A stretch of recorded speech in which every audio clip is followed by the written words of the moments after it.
Selamat pagi buat kita semua. Kita mengucap syukur kepada Tuhan Yesus, Bapa kita, karena pagi ini kita bangun dalam keadaan sehat, badan kita terasa segar. Terima kasih ya Tuhan buat berkat kesehatan yang tidak bisa dibeli dengan apapun. Terpujilah namamu Bapa hari ini sampai selama-lamanya. Amin. Kita akan membaca firman Tuhan. Kita akan berdoa. Bapa di sorga, terima kasih. Pujian dan syukur kami anak-anakmu di sini datang ke hadiratmu yang suci. Bapa, kami mengucap syukur bahwasanya berkat kesehatan yang tidak pernah putus-putus Engkau berikan Bapa. Terima kasih ya Bapa, dan kasih-Mu tidak pernah berkesudahan di dalam kehidupan kami. Pagi ini kami akan membaca firman-Mu Bapa. Ajari kami supaya kami dapat mengerti, melakukan dan turut kehendak-Mu. Terpujilah namamu Bapa hari ini sampai selama-lamanya. Di dalam nama Tuhan Yesus, Juru Selamat dan Penebus kami. Amin. Kalian silahkan nonton untuk yang di part 123, perumpamaan tentang bendahara yang tidak jujur. Jadi biar bisa kalian mengerti untuk video hari ini karena berkaitan ya.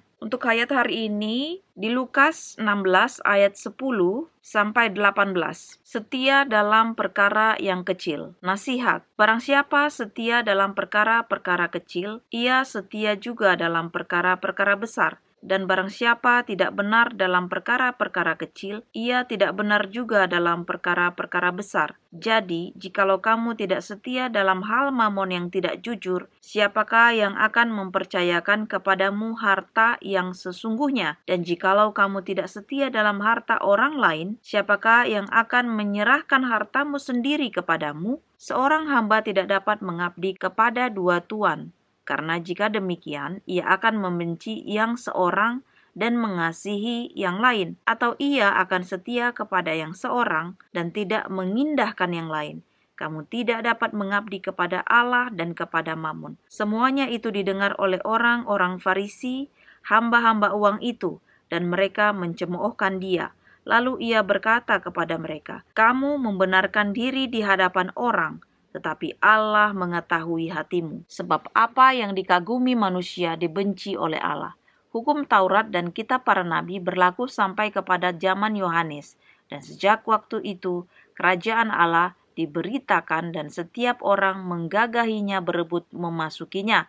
Lebih mudah langit dan bumi lenyap daripada satu titik dari hukum Taurat batal. Setiap orang yang menceraikan istrinya lalu kawin dengan perempuan lain, ia berbuat zina. Dan barang siapa kawin dengan perempuan yang diceraikan suaminya, ia berbuat zina. Jadi di sini dikatakan sangat jelas bahwasanya kita tidak bisa mengabdi kepada dua Tuhan. Jadi kalau aku mau kasih tahu di sini yang untuk ayat yang di bahasa Inggris ya, di kitab bahasa Inggris ini, jelas langsung di sini, you cannot serve God and money. Jadi jelas ya, God and money. Jadi mamon itu dikatakan kalau di kitab bahasa Indonesia kita terjemahannya itu mamon dibuat, tapi kalau untuk di bahasa Inggris jelas dikatakan uang, money ya. Jadi kalau mau kita runut cerita dari yang video yang lalu itu, bagaimana Tuhan mengatakan uang itu, si mamon itu kita bisa pergunakan untuk kemuliaan nama Tuhan. Contohnya, bagaimana kita mempergunakan mamon itu atau uang itu untuk pekerjaan Tuhan. Dalam artian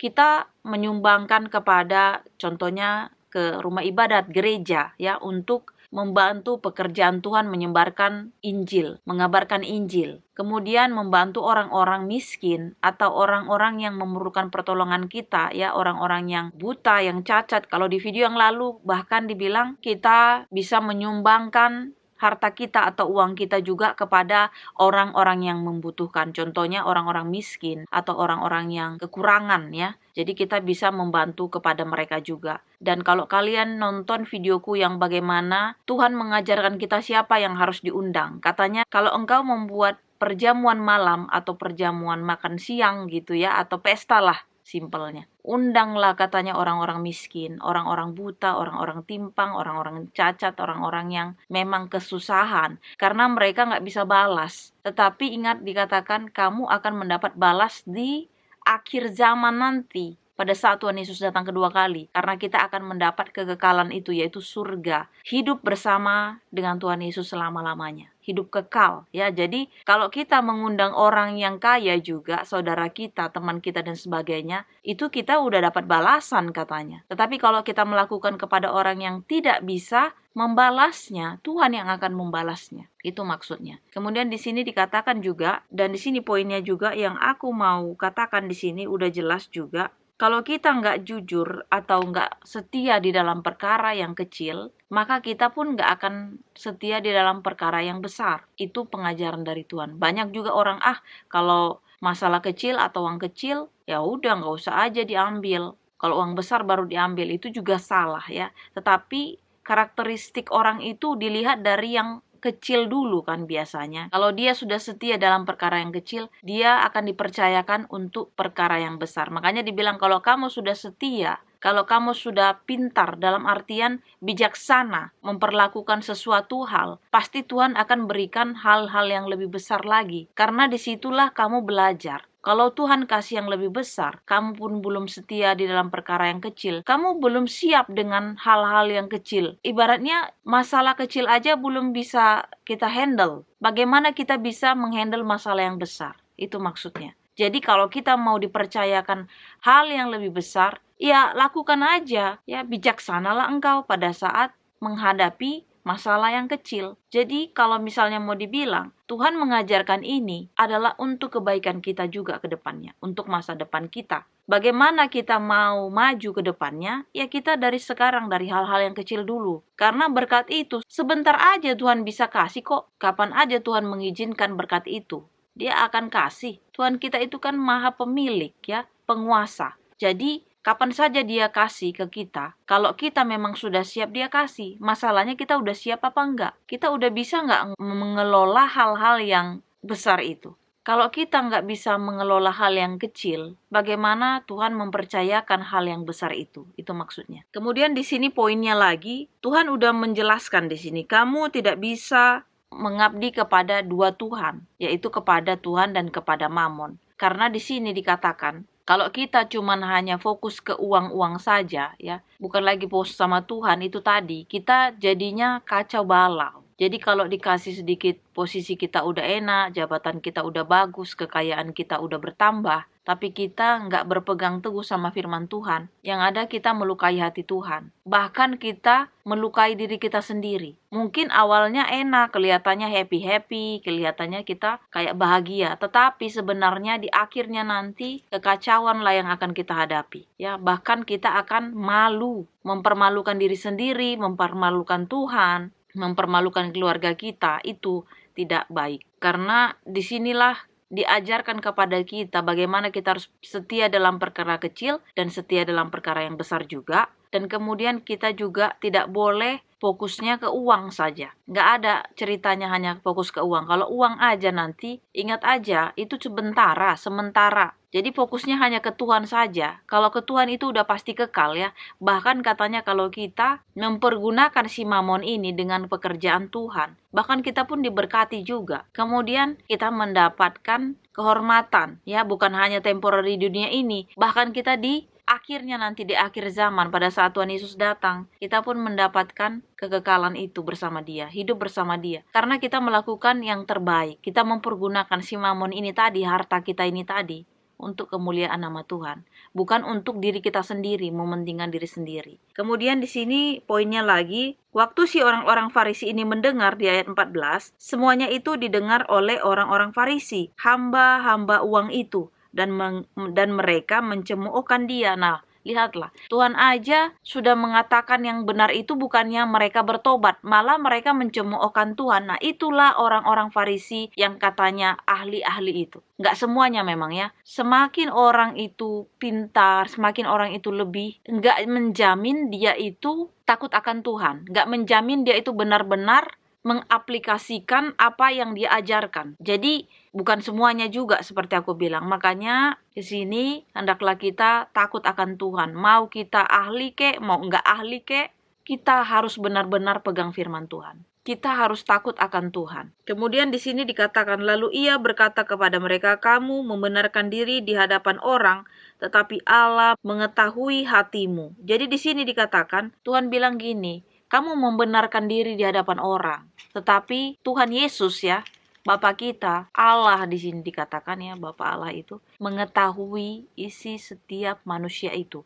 Benar apa enggak? Kemudian di sini dikatakan lagi, sebab apa yang dikagumi manusia dibenci oleh Allah. Itulah kenapa aku bilang, kita boleh mengagumi seseorang, kita boleh ngefans sama seseorang, tapi jangan fanatik berlebihan, karena semuanya itu pokoknya kita fanatiknya sama Tuhan aja. Kalau kita fanatik ke manusia, kita pun kecewa. Kemudian itu juga kan menjadi tidak berkenan dengan Tuhan, karena kita jadi berlebih-lebihan juga mengagumi seseorang daripada Tuhan itu sendiri. Kemudian di sini dikatakan lagi ya poinnya, hukum Taurat dan kitab para nabi berlaku sampai kepada zaman Yohanes, dan sejak waktu itu kerajaan Allah diberitakan dan setiap orang menggagahinya berebut memasukinya. Lebih mudah langit dan bumi lenyap daripada suatu titik dari hukum Taurat batal. Jadi hukum Taurat itu berlaku sampai zaman Yohanes katanya. Dan sejak itu kerajaan Allah diberitakan, setiap orang menggagahinya berebut memasukinya. Sebenarnya kita ini kalau mau dibilang ingin masuk surga semuanya ya. Kita mau masuk surga. Sepertinya kita mau mendapatkan surga itu, kita itu berebut. Tapi poinnya itu bagaimananya itu yang kita nggak tahu. Maksudnya bukan nggak tahu dalam artian sebenarnya. Kita tahu, tetapi karena kedagingan kita inilah yang membuat kita jadi kayak tidak ada maknanya. Artinya beginilah ya,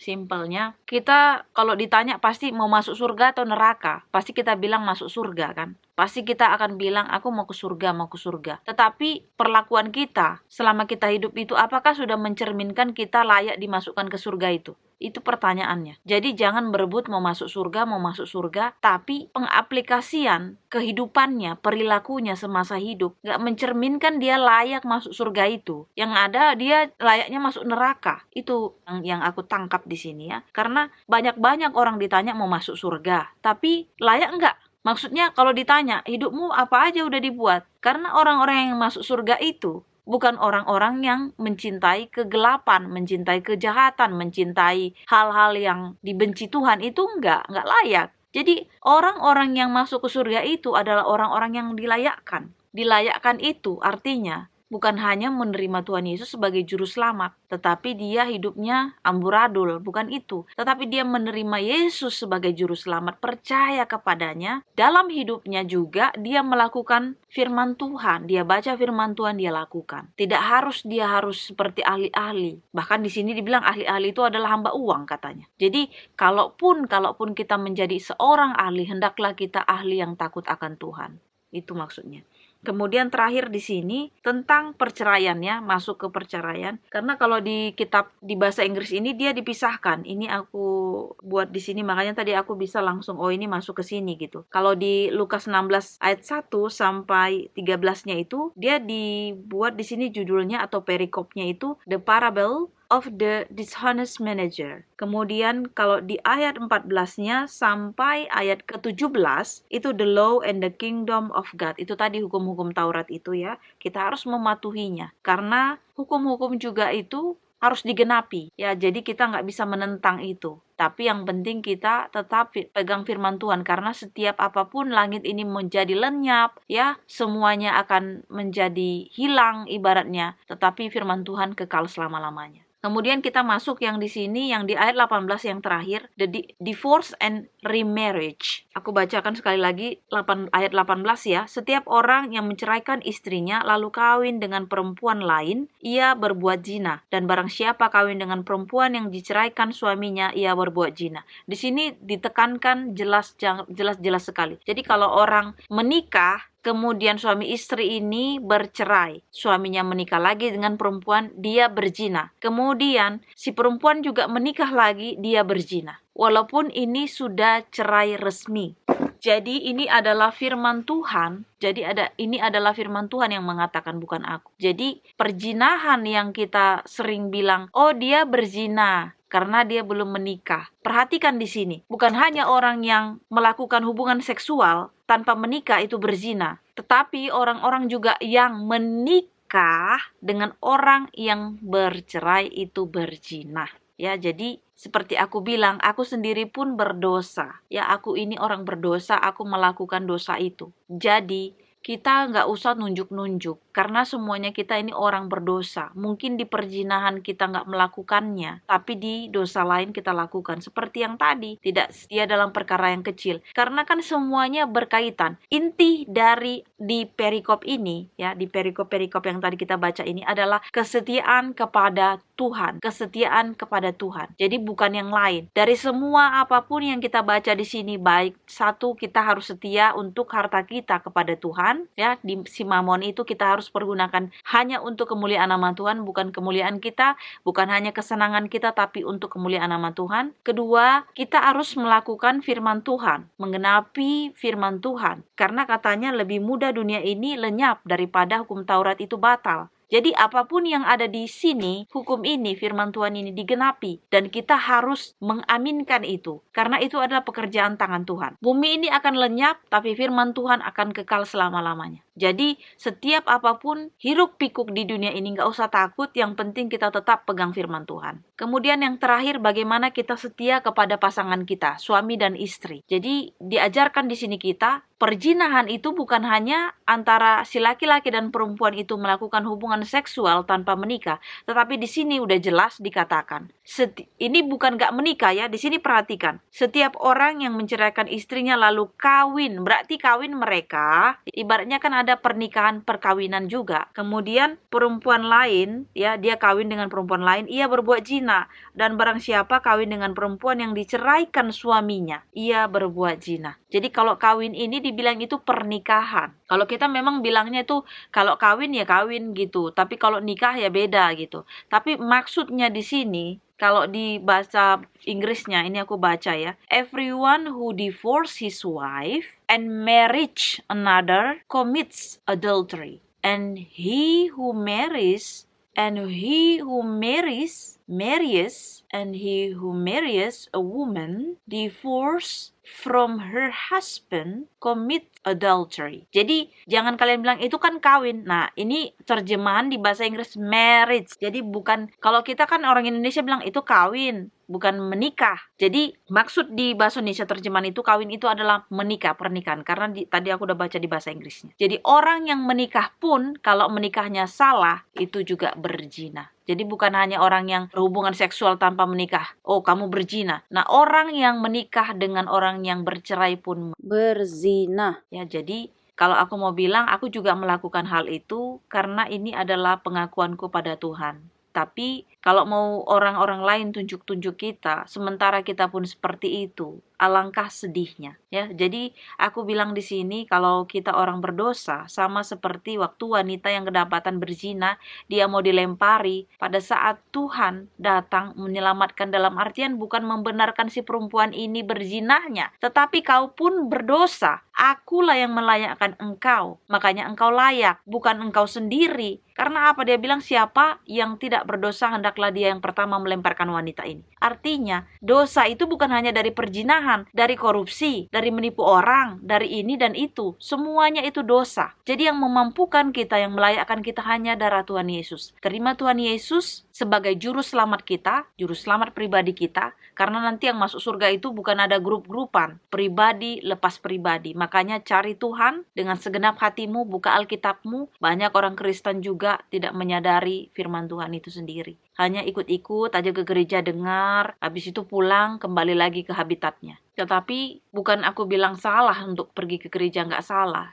Aku pun ke gereja, maksudnya di sini yang aku mau katakan adalah pribadimu juga harus engkau isi. Bukan hanya kita mendengarkan tapi tidak melakukan. Bukan hanya kita melihat tapi nggak melakukan. Yang kuhendaki kata Tuhan adalah belas kasihan, keadilan, dan kesetiaan. Jadi hendaklah kita adil, hendaklah kita juga mempunyai belas kasihan, dan juga kita mempunyai kesetiaan, yaitu kepada partner kita atau suami atau istri kita. Kemudian kita juga setia kepada Tuhan, yaitu melalui apa? Harta kita. Melalui harta kita. Kesetiaan kita itu adalah melalui perbuatan kita kepada Tuhan, melalui harta kita, apa yang kita lakukan. Kita memberikan sesuatu hal juga kepada orang, bukan hanya secara materi seperti aku bilang. Ilmu yang engkau punyai itu juga bisa kamu share kepada orang. Jadi orang bisa belajar dari kesalahanmu, dari prepare atau kebaikanmu, orang bisa belajar. Jadi jangan pernah katakan bahwasanya sesuatu itu harus uang. Enggak. Jadi apapun yang engkau punya, yang dikasih Tuhan, talenta apapun, kalau kau pergunakan dengan baik ya, untuk kemuliaan nama Tuhan, hanya nama Tuhan yang dipermulakan. Hanya nama Tuhanlah yang diagungkan. Jadi orang melihat terang dan garam di dalam dirimu. Inilah doa dan harapan kita berdoa. Terima kasih Bapa di sorga untuk firman-Mu yang begitu indah, menyehatkan tubuh dan jiwa kami. Ajari kami ya Bapa, supaya kami tetap pegang firman-Mu, menyenangkan hatimu Bapa, melakukan firman-Mu sampai kedatangan-Mu yang kedua kali. Bapa di sorga, sepanjang hari ini kami serahkan ke tangan-Mu Bapa, lindungi kami, jauhkan kami dari mahara bahaya, jauhkan kami dari segala penyakit, dari apapun Bapa. Kiranya hanya kasih-Mu yang melekat kepada kami. Ajari kami setiap hari Bapa, dalam setiap perkara apapun yang kami hadapi. Terpujilah nama-Mu Bapa hari ini sampai selama-lamanya. Kami berdoa di dalam nama Tuhan Yesus, Juru Selamat dan Penebus kami. Amin. Terima kasih sudah menonton video ini. Jangan lupa di like, di subscribe. Kalau kalian punya komen, silakan di komen. Tuhan memberkati. Amin.